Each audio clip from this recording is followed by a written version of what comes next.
Hi friends, ఈరోజు variety బబ్బర్లు. మేమైతే వీటిని బబ్బర్లు అని అంటాం. మీరేమంటారో కింద కామెంట్ బాక్స్లో చెప్పండి. నేను ఆల్రెడీ బబ్బర్లని కడిగి హాఫ్ అన్ అవర్ నానబెట్టుకున్నాను. ఆల్రెడీ కుక్కర్లో వాటర్ పెట్టాను, మసులుతున్నాయి వాటర్ బాయిల్ అయ్యేటప్పుడు బబ్బర్లు వేయాలి.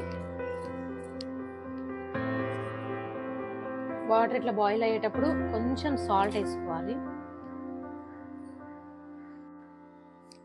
ఇప్పుడు ఈ నానబెట్టిన బబ్బర్లని ఇందులో వేయాలి. జాగ్రత్త, వాటర్ జల్లుతాయి.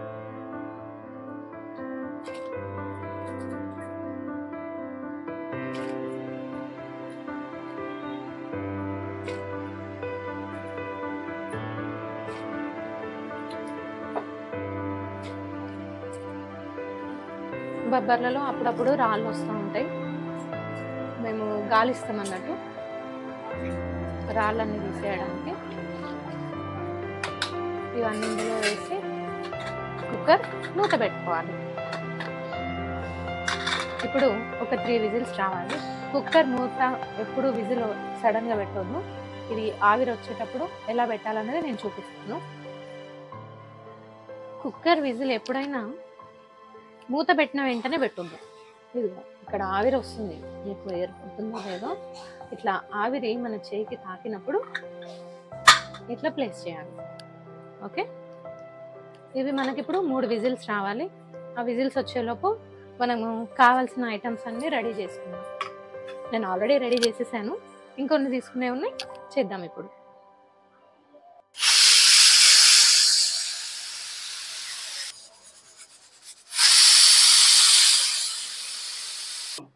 కుక్కర్ ఆల్రెడీ 3 విజిల్స్ వచ్చేసాయి.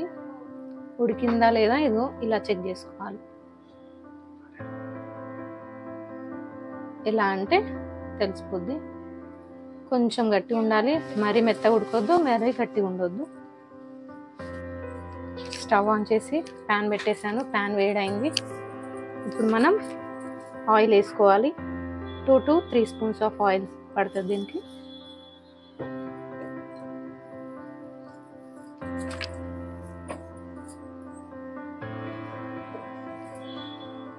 ఆయిల్ వేడైపోయింది.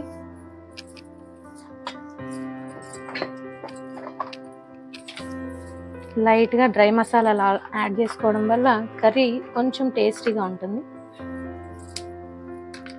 1 ఇంచ్ దాల్చిన చెక్క, ఒక 3 లవంగాలు,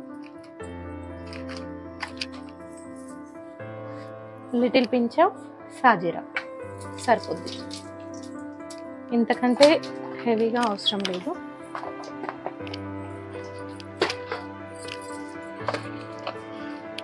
అన్ని కర్రీస్లోకి వేసుకున్నట్టే పోపు దినుసులు వేసుకోవాలి.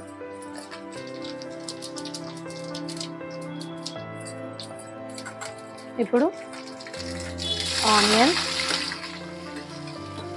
పచ్చిమిర్చి, కరివేపాకు 3 ఒకదాని తర్వాత ఒకటి వేసుకొని గోలించుకోవాలి.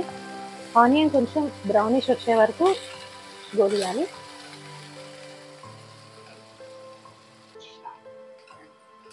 ఆనియన్ ఈ మాత్రం గోలినాక కొంచెం అల్లం వెల్లుల్లి పేస్ట్ వేసుకోవాలి. ఇది కూడా పచ్చివాసన పోయే వరకు మంచిగా వేయించుకోవాలి.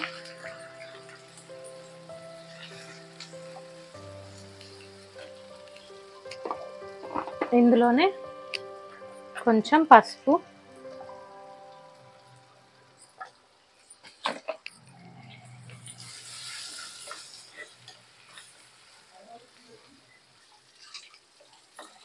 ఇది గోలేసింది.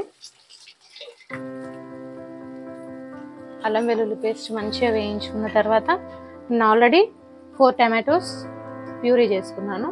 ఈ ప్యూరీ ఇప్పుడు ఇందులో వేయాలి.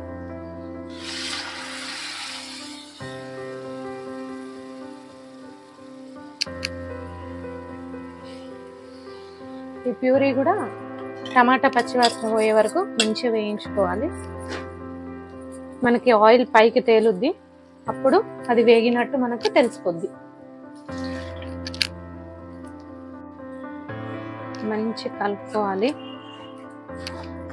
ఇప్పుడు ఇందులోనే మనము ఉప్పు కారం అవి వేసుకుందాం.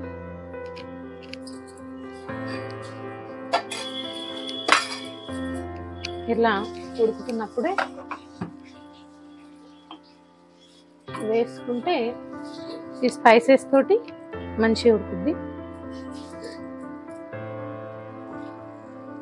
రుచికి సరిపడా కారం నేనైతే 2.5 స్పూన్స్ వేస్తున్నా. ఉప్పు మనం ఆల్రెడీ బొబ్బర్లలో ఉప్పు వేసినాం కాబట్టి ఉప్పు తర్వాత చూసైనా టేస్ట్ చూసినాకనైనా వేసుకోవచ్చు. 1.5 స్పూన్ వేసాను. మంచిగా కలుపుకోవాలి. ఇందులోనే ధనియాల పొడి, మేము ఇంట్లోనే ప్రిపేర్ చేసిన ధనియాల పొడి,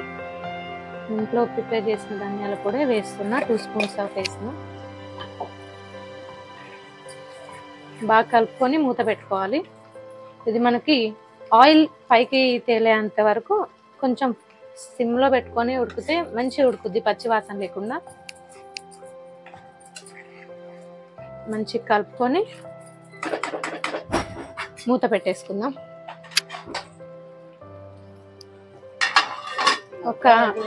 ఒక 2 మినిట్స్ పడుతుంది. ఒకసారి మూత తీసి చూద్దాము. ఎస్, చూడండి, చూసారా ఏర్పడుతుంది కదా, ఆయిల్ తేలింది. మంచిగా కలుపుకోవాలి.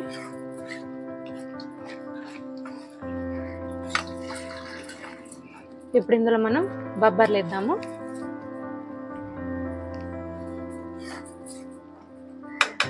బొబ్బర్లు వేస్తున్నా.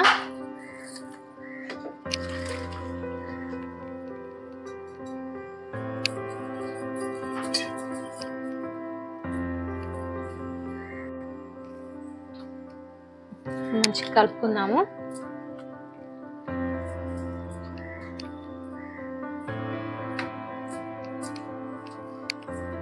యాక్చువల్లీ బొబ్బర్లు వేసినప్పుడు మనము ఎక్సెస్ వాటర్ ఉంటుంది కదా, అది ఇలా ఒక బౌల్లో తీసి పెట్టాను.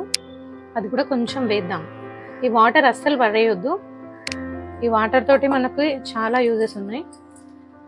ఇది కర్రీకి, ఈ కర్రీకనే కాకుండా దేనికైనా వాడుకోవచ్చు. అండ్ ఇది సూప్ కూడా చేసుకోవచ్చు. నేను ఇంకోసారి సూప్ చేసి చూపిస్తాను. చాలా బాగుంటుంది. ఈవినింగ్ 5 o'clockకి అలా స్నాక్స్ టైంలో టీ అలవాటు లేని వాళ్ళు సూప్స్ తీసుకుంటే చాలా బాగుంటుంది.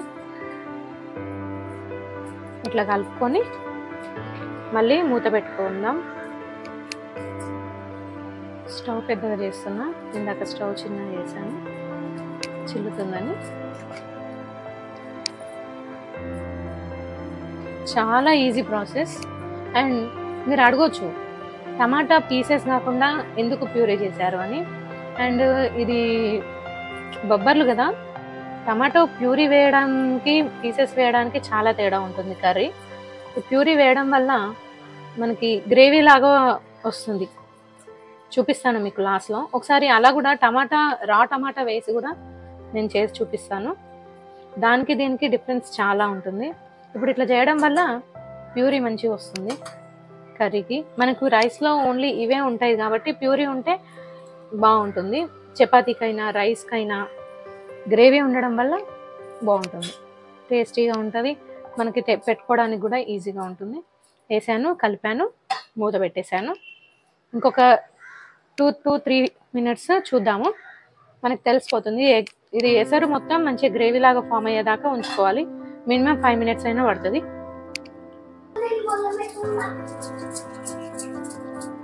కర్రీ ఉడుకుతుంది. కర్రీ మనకి, మీకు చూస్తున్నారు కదా, ఇట్లా ఆయిల్ ఫామ్ అవుతుంది. ఇట్లా ఆయిల్ ఫామ్ అయిందంటే కర్రీ కంప్లీట్ అయినట్టు అని అర్థం.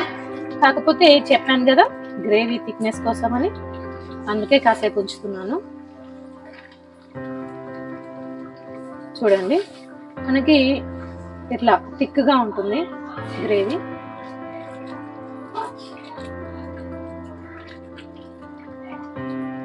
కొత్తిమీర వేసి ఆఫ్ చేసుకుందాం. ఇంకా సరిపోద్ది.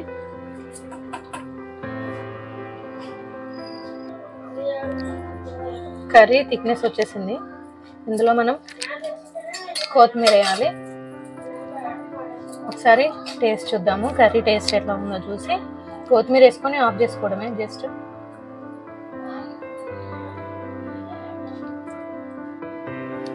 ఓకే, బొబ్బర్లు పర్ఫెక్ట్ ఉడికినాయి.